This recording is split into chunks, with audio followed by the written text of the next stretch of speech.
So episode 3, season 3 of the Yellowjackets came on yesterday. Let's talk about it because I don't know. I feel like one question that a lot of people have been asking since this show started is something supernatural going on, or is it kind of on their heads? Is it like some form of psychosis? I don't know. Does Lottie have schizophrenia? Is she really like feeling something from the woods? Like, what's going on? And this episode kind of like reaffirmed the thought of like, oh, they're just getting poisoned by a gas and they're like hallucinating. I don't know. This episode made you kind of feel like, oh, well, maybe it's less supernatural and more like they're all just breathing in toxic fumes.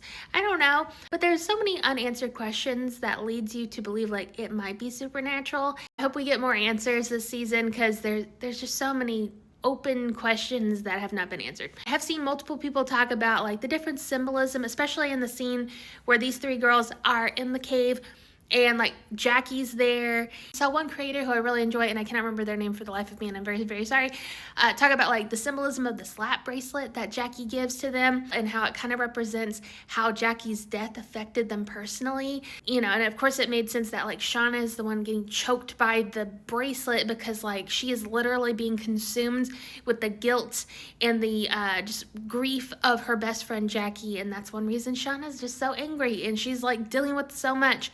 And how eventually, like, she might be the cause of a lot of not great things to happen for them in the wilderness, and maybe Jackie was warning them. I did like in this episode with Misty. I love Misty, but, like, she does have her problems, but she is a very, very dedicated person, very dedicated friend, and I think she's finally getting to the point where she can admit, hey, no, none of my friends really appreciate me or like me very much. And yeah, maybe that's not a good thing. So I think she's finally starting to listen to that advice.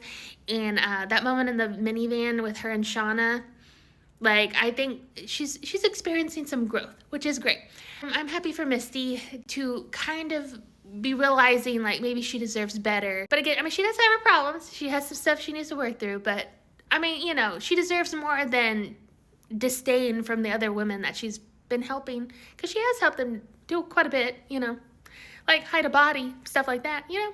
I felt really bad for Coach. Had his moments with Mari. I could tell like Mari didn't really want to lead people back to him because she kind of wanted to give him his space, but like, what's gonna happen to him now? Because they definitely got him and he saved them from this cave. Like, I don't know, does that mean anything? Maybe not to Shauna.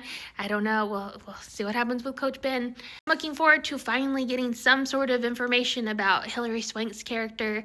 I really want to know more about that. A pizza commercial with Ty and Van and like the no eyes guy. Like, that's so interesting. Like, did Ty completely like make up all this in her head about that, like seeing him in the woods and stuff? All the other people like that have seen him, maybe they're just hallucinating because they probably saw that same commercial. I don't know what it means.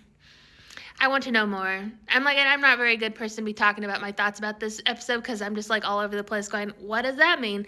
I don't know.